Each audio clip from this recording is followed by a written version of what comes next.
Feliz sábado, ¿cómo están ustedes?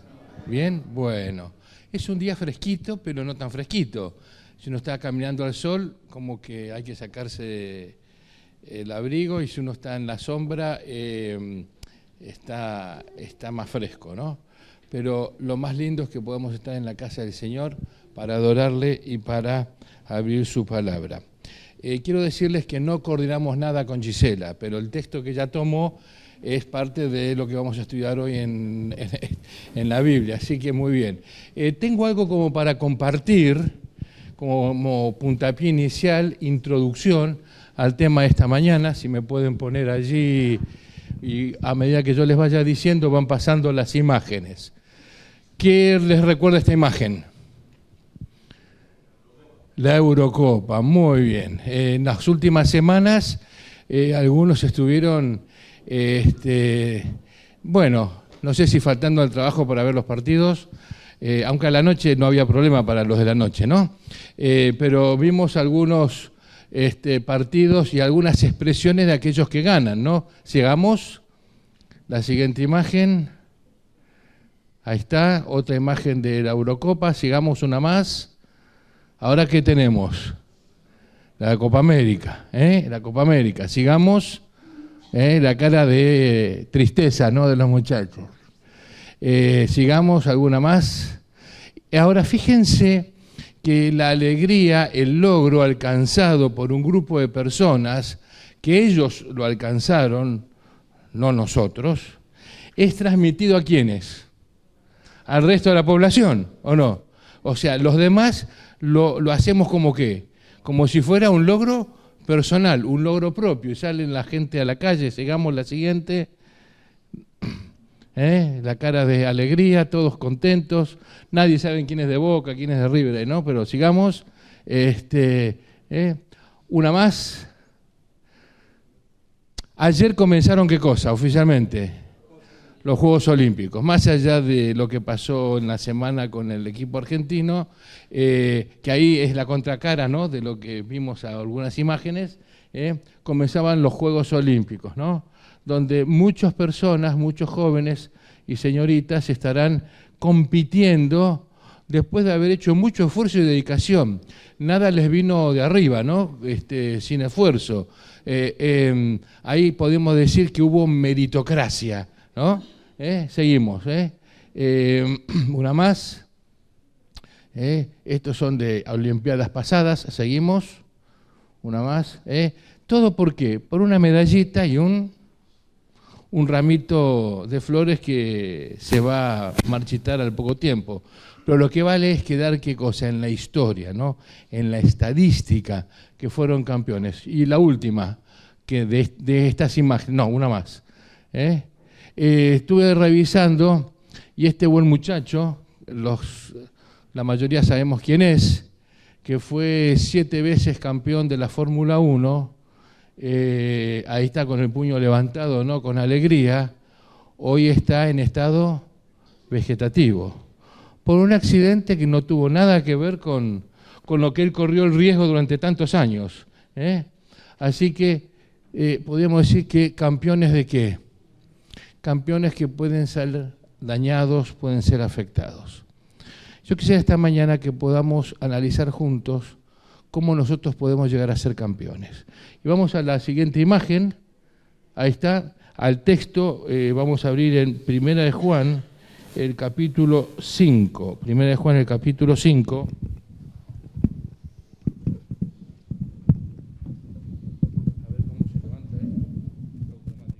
Muy bien.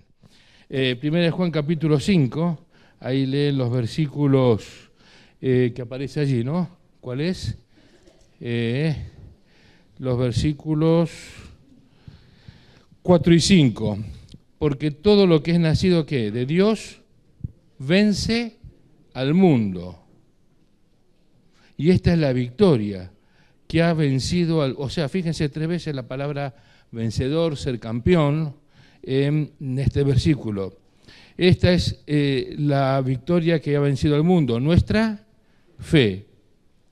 ¿Quién es el que vence al mundo, sino el que cree que Jesús es el Hijo de Dios? Entonces, a diferencia de lo que el ser humano pueda llegar a trabajar, dedicarse, muchas veces durante muchos años, en el caso de las Olimpiadas, uno ha escuchado historias, ¿no?, que están años practicando y a veces tratando de mejorar una marca que es por milésimas de segundo, tanto esfuerzo y dedicación para alcanzar un logro, Nosotros como cristianos, como hijos de Dios, aquí el apóstol Juan nos presenta cómo alcanzar el logro que el Señor quiere darnos a todos, ¿no? Porque todo lo que es nacido de Dios, o sea, para alcanzar la victoria tenemos que nacer, volver a nacer, y también tener fe en lo que Dios quiere lograr en nuestras vidas, y esa fe es a través de nuestro Señor Jesucristo. Entonces ahora vamos al capítulo 1 de Primera de Juan. Vamos a ver varios textos en esta mañana, donde Juan en este libro, en esta primera epístola, él trata de presentar cómo llegar a alcanzar la victoria, ¿no?, para que nosotros podamos sentirnos campeones, así como hemos leído al principio. Dice allí en el versículo 1, Juan 1:1, lo que era desde el principio, lo que hemos oído y lo que hemos visto con nuestros ojos, lo que hemos contemplado y palpitaron nuestras manos tocante al verbo de vida. O sea, fíjense que Juan inicia esta epístola de la misma forma, o casi de la misma forma que el Evangelio según San Juan, hablando de Cristo, hablando del verbo, ¿no?, hablando de la palabra viva, hecha persona. Así que lo que hemos visto presenta Juan. ¿Para qué? Versículo 3. Lo que hemos visto y oído, eso os anunciamos, para que también vosotros tengáis comunión con nosotros, y nuestra comunión verdaderamente es con el Padre y con su Hijo Jesucristo. O sea, eso es lo que hemos visto. En el versículo que leímos al principio dice de que para alcanzar la victoria, ser campeones, tenemos que tener una relación de fe con el Hijo de Dios. Entonces ahora va cómo tener esa relación de fe. Primero, lo que hemos visto. Ahora, eso que hemos visto es anunciado.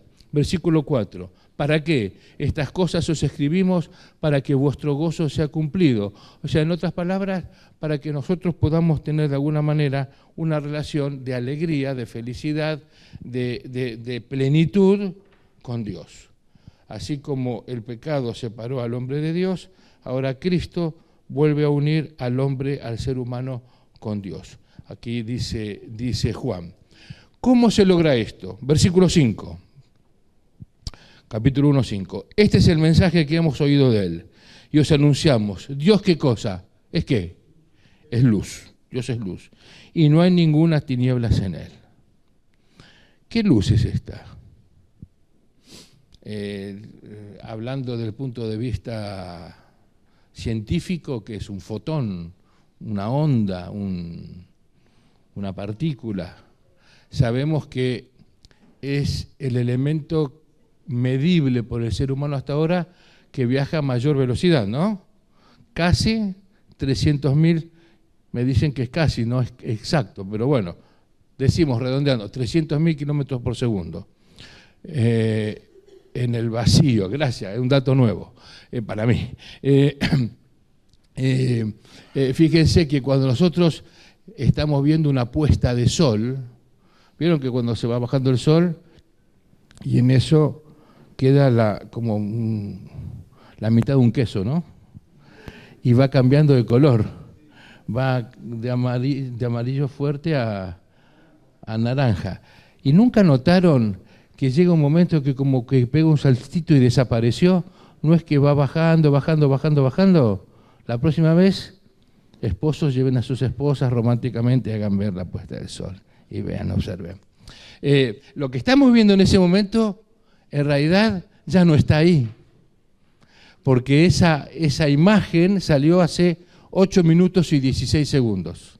O sea, la luz del sol que nosotros percibimos salió de la estrella, ¿no?, de la fuente, hacia 8 minutos, está a 150 millones de kilómetros. Si dividimos por 300.000, da 8 minutos y 16 segundos y algunas colitas más de tiempo. Entonces, Cuando dice acá Juan que Dios es luz y no hay ninguna tinieblas en él, ¿de qué luz está hablando? ¿De la luz física o de la luz que significa que su presencia de alguna manera llena y completa todo lo que está alrededor?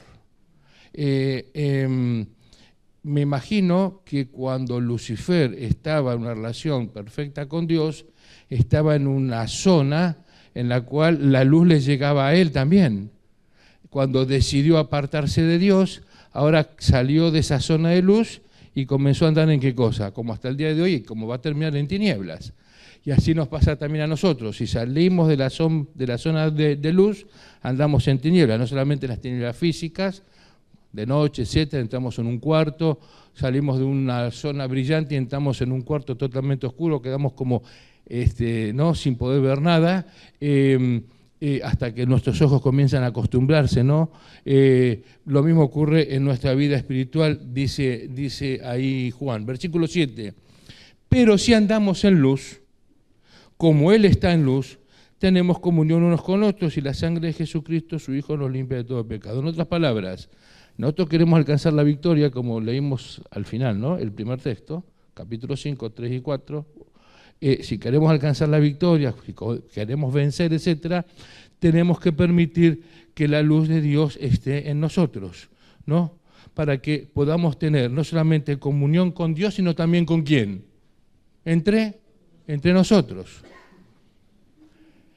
Y cuando se habla de la comunión entre nosotros, significa de poder tener una relación en la cual la persona pueda llegar a ser un impacto positivo a la persona que me está escuchando o con la cual estoy relacionándome.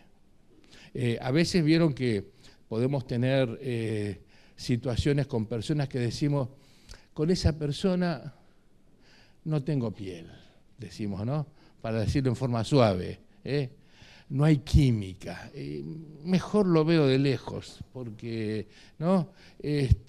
Como un hermano me dijo una vez, mire, pastor, yo a esa persona la mastico pero no la trago, dice, ¿no? Fue muy gráfico. Entonces, bueno, ¿por qué será eso? ¿Será porque yo produzco esa reacción, digamos, de rechazo? ¿O la otra persona tiene rechazo hacia mí? Porque puede tener rechazo hacia mí sin yo provocar ese rechazo. O lo que provoca el rechazo de la otra persona es porque yo estoy andando correctamente. Le pasó a Jesús, ¿no? Muchas personas lo rechazaron, ¿por qué? Porque era hijo de Dios, porque andaba correctamente, porque su vida, fíjense que muchas veces en los evangelios dicen, ninguna persona ha hablado o ha hecho estas cosas como él, ¿no? Es como que era diferente en su hablar, en las expresiones, etcétera, alguien diferente. Y aquellos que no querían andar en la luz de Dios se sentían o rechazaban la luz que venía a través de Cristo. Dice, andando en la luz, y el versículo 9 de este capítulo 1, y si confesamos nuestros pecados, Él es fiel y justo para perdonar nuestros pecados y limpiarnos de toda maldad. O sea, para alcanzar la victoria, para ser vencedores, tenemos que creer por la fe en Cristo Jesús lo que hace por nosotros. Ese Jesús, dice Juan, que lo que hemos visto, anunciamos, para que tengamos comunión unos con otros y con el Padre. ¿Por qué? Porque Dios es luz. Dios quiere no solamente tener comunión conmigo como ser humano, sino que nosotros desarrollemos una comunión, una fraternidad positiva, ¿no? Compartiendo el mensaje con otras personas. Y para eso es necesario que nuestras vidas estén en armonía con lo que Dios pide, ¿no? Confesando nuestros pecados.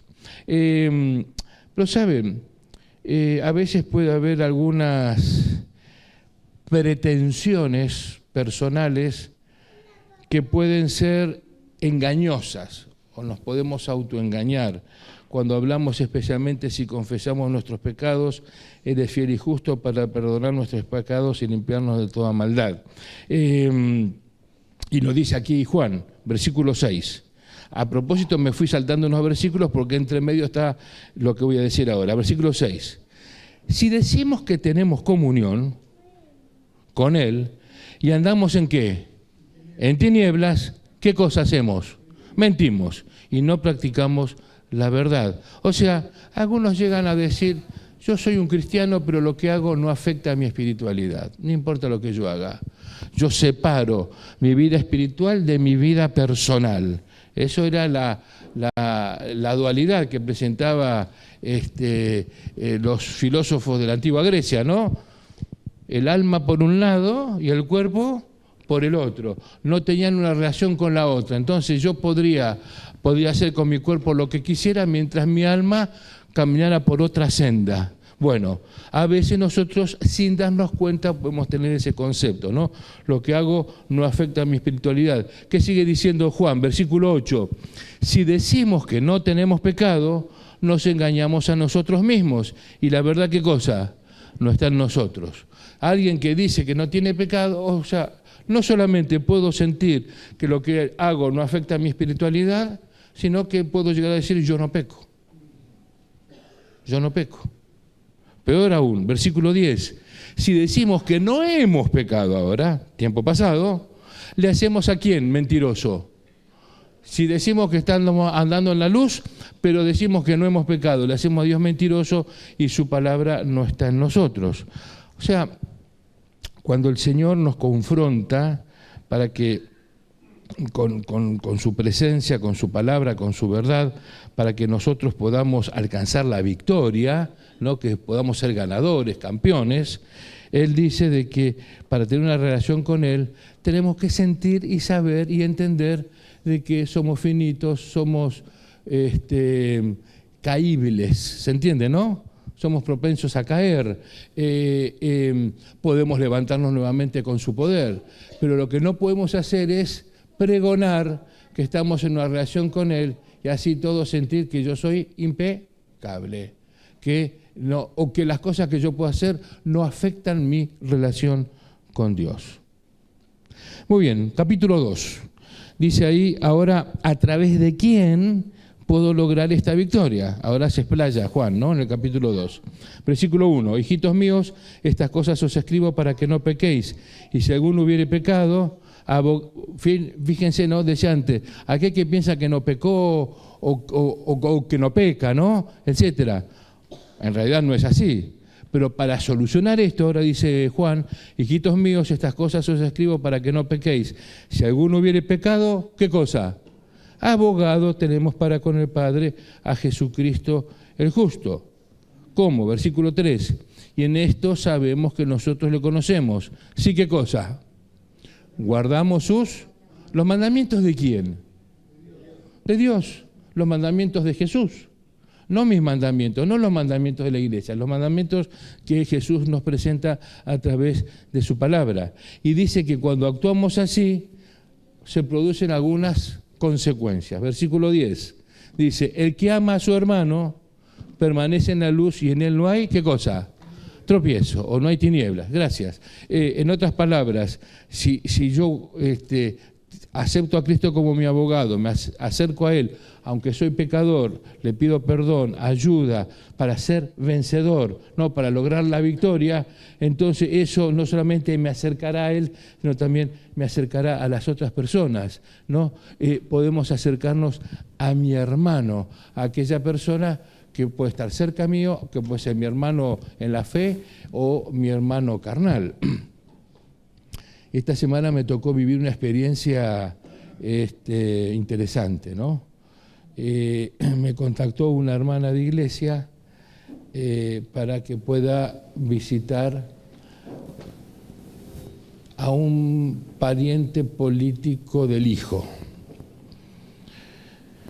Me explicó un poquito la situación. Está internado este buen hombre hace 3 meses en el hospital. Y ya en una situación de desahucio por el problema de salud. Y quería ver si podía orar por él, ¿no? Así que me contacté con el hijo de esta hermana, me pasó a buscar, íbamos charlando, ¿no? Mientras íbamos en el auto, preguntándole un poquito las características. Me iba a encontrar con una persona que yo no conocía. Para ver cómo encarar el tema y poder ser de ayuda, ¿no? Dice, eres una persona que tiene dinero, pero está peleado con todo el mundo. O sea, los hermanos, tiene esta situación, el padre la cita, me nombró las empresas, etcétera, y a él le afectó muchísimo la muerte de una hija hace algunos años, y bueno, que se separó, y que ahora anduvo con una, con otra, y ahora está solo, y esto, lo otro, más allá, y que todas situaciones. Claro, yo iba escuchando y yo digo, caramba, ¿no? ¿De qué vale tener dinero?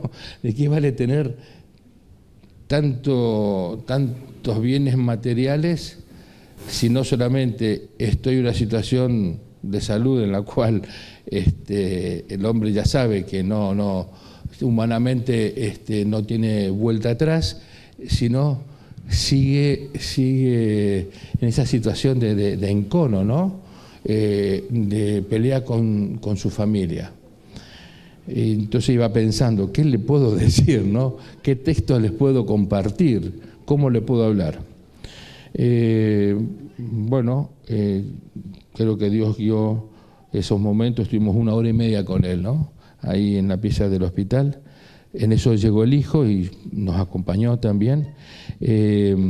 Así que sin darle a entender que ya sabía algunas cosas, le fui haciendo preguntas para ver si él quería poner su vida en armonía con el Señor.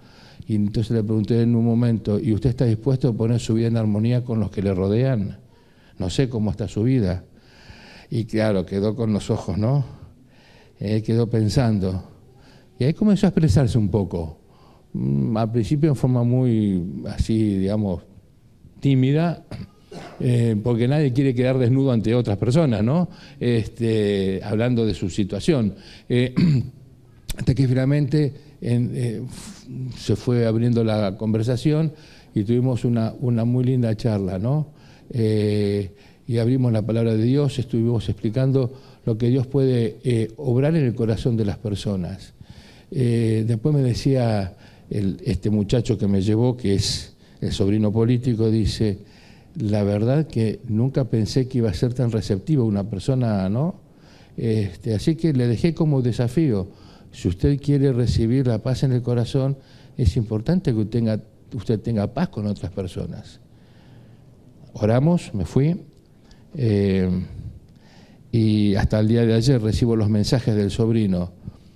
No sé qué le está pasando, pero comenzó a hablar con uno, con otro, para poder arreglar, ¿no? Y dice que hasta ahora, por lo menos estos días, los valores del problema de salud le mejoraron, ¿no? Y capaz que una situación era más bien también emocional que le estaba afectando al cuerpo, no sé, ¿no? Pero fíjense, no, el que ama a su hermano permanece en la luz. O sea, yo tengo que, sí o sí, tratar de llevarme bien con las personas que están a mi alrededor. Si el otro se lleva mal conmigo, ¿de quién es el problema? Del otro. Pero el problema del otro no tiene que llegar a modificar lo que yo puedo hacer o las actitudes que yo puedo tener, ¿no? Muy bien, amando al hermano, versículo 15, 2:15, dice, no améis al mundo ni las cosas que están en el mundo, si alguno ama al mundo, el amor del Padre no está en él.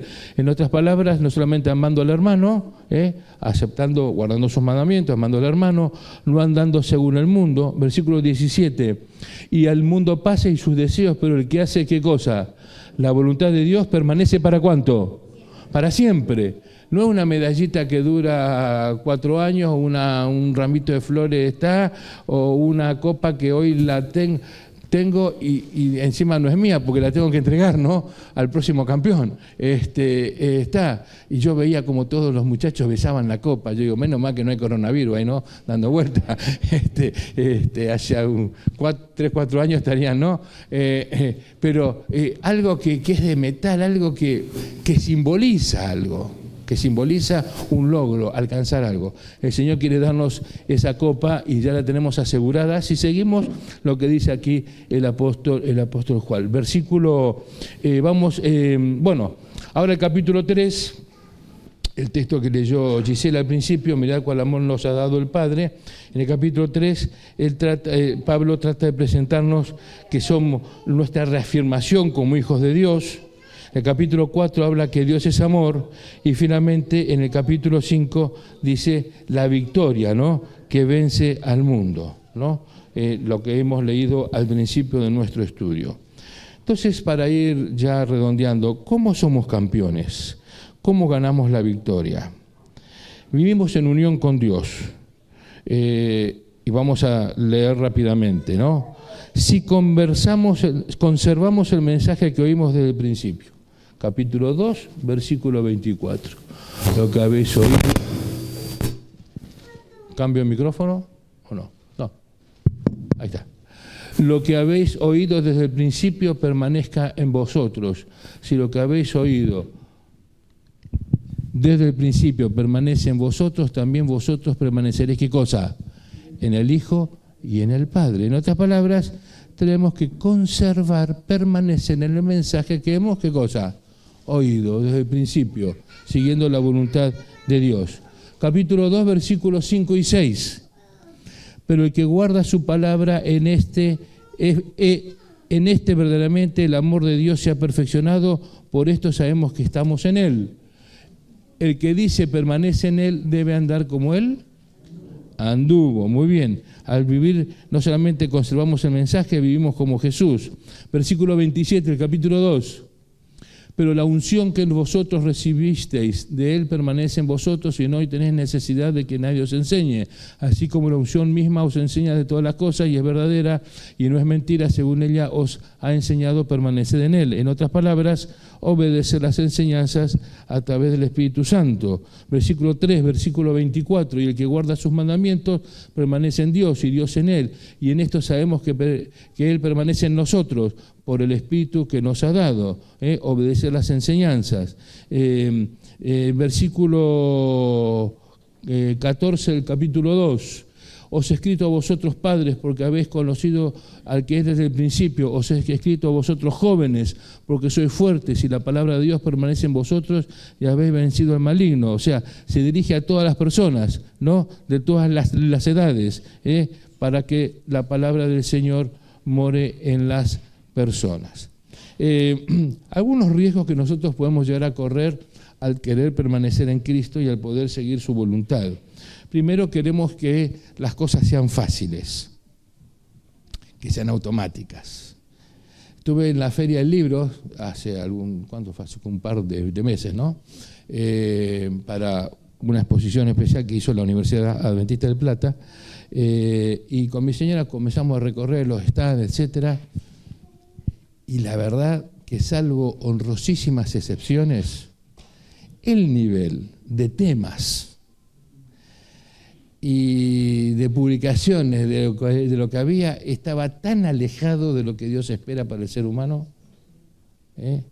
Y cuando yo veo que lo que la Iglesia produce a través de Casa Editora, los libros, las revistas, la información que podemos recibir es tan valiosa y tan rica, uno dice hay una diferencia abismal, ¿no? Cómo alcanzarlo a través del triángulo de no sé qué, después las pirámides, no sé qué, después... O sea, y había... Muchos están, y hay muchas editoriales, salvo las editoriales que tienen que ver con la, ¿cómo se llama? Para la enseñanza, ¿no? Todas las otras en general con temas que evidentemente la gente consume, porque si los imprimen y los tienen, tiene que haber un mercado.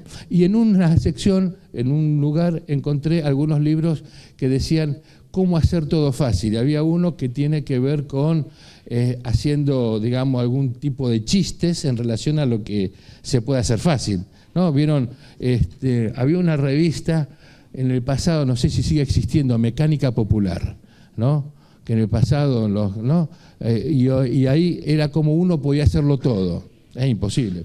Bueno, en estos títulos que encontré en este libro especial de cómo hacer las cosas fáciles, pero haciendo burla de eso, dice la cirugía del cerebro hecha fácil, ¿no? Y haciendo una parodia de eso. Cómo construir una estación espacial desde su casa. 101 pasos sencillos para realizar un viaje intergaláctico, ¿no? Bueno, y algunos más. O sea, en otras palabras, el hágalo usted mismo, ¿no? Y a veces nosotros queremos, de alguna manera, trasladar, eso es lo que me queda de tiempo, trasladar eso a la vida cristiana, a la vida cotidiana en nuestra relación con Jesús. En realidad no podemos hacerlo nosotros mismos. Hay algo que nosotros sí podemos hacer, dejar que Dios actúe, que es lo más difícil, ¿no? Rendirnos, pero el resto lo hace el Señor. En solo Dios puede salvarnos. Romanos 8:37 dice, somos más que vencedores por medio de aquel que nos amó. 1 Juan 4:4, somos de Dios y eso nos da la victoria. 1 Corintios 15:57, Dios nos da la victoria por medio de nuestro Señor Jesucristo. Gálatas 2:20, con Cristo estoy juntamente crucificado, no vivo yo sino Cristo en mí. Pero algunos dirán, todos estos versículos son de victoria pero del Nuevo Testamento. ¿Qué hay del Antiguo Testamento? Fíjense lo que dice Deuteronomio, el capítulo 20, el versículo 4, ¿no? Dice, porque Jehová vuestro Dios va ¿con quién? Va con vosotros, para pelear por vosotros contra vuestros enemigos para salvarlos. Estaba hablando de la salvación de los enemigos físicos, ahí al entrar en Palestina, pero también podemos hablar de la salvación de nuestros enemigos espirituales. Y finalmente, Apocalipsis 21:7, leemos este texto para ir concluyendo. Apocalipsis, el capítulo 21, el versículo 7 dice, el que venciere heredará todas las cosas y yo seré su Dios y él será su hijo. Para que esto pueda lograrse tenemos que desarrollar nuestra confianza total en él, que es a veces donde nosotros fallamos, ¿no? Queremos hacer las cosas por nosotros solos, ¿no? 2:28, y ahora, hijitos, permaneced en él, para que cuando se manifieste tengamos confianza, para que su venida no nos alejemos de él avergonzados. Y en el capítulo 5, ya para terminar, versículos 19 y 20, dice, sabemos que somos hijos de Dios y el mundo entero está bajo el maligno, pero sabemos que el Hijo de Dios, ha venido y nos ha dado entendimiento para conocer al que es verdadero. Y estamos en el verdadero, en su Hijo Jesucristo. Este es el verdadero Dios y la vida eterna. ¿Queremos ser campeones? ¿Queremos alcanzar la victoria? No una victoria efímera que pasa de moda o tal vez queda en los anales de las estadísticas, algunas personas, pero siempre tratando de buscar alguna otra que pueda romper esa estadística y ser mejor. ¿O queremos ser parte de la victoria que el Señor quiere darte, ¿no? Quiere darnos a todos nosotros cada día. Él nos presenta en forma clara cómo alcanzar esa victoria. Tengamos confianza en Él, en su Hijo Jesucristo. Vivamos de acuerdo a sus principios. No pensemos que lo podemos hacer por nosotros mismos, sino tomados de la mano de Él, y esa victoria será nuestra. ¿Les parece? ¿Podemos orar por eso? Vamos a inclinar el rostro. Gracias te damos, oh Padre, por el mensaje que podemos encontrar en tu palabra. Gracias también por tu Hijo Jesucristo, que nos da la victoria cada día si la pedimos. Ayúdanos para ir erradicando en nuestra vida, en nuestros pensamientos, en nuestras acciones, aquellas cosas que realmente impiden una relación más estrecha contigo. Ayúdanos a desarrollar confianza en ti, esa fe que salva y que nos ayuda a que no solamente estemos cerca tuyo, sino también unos con otros. Esto te lo pedimos y agradecemos en el nombre de Jesús. Amén.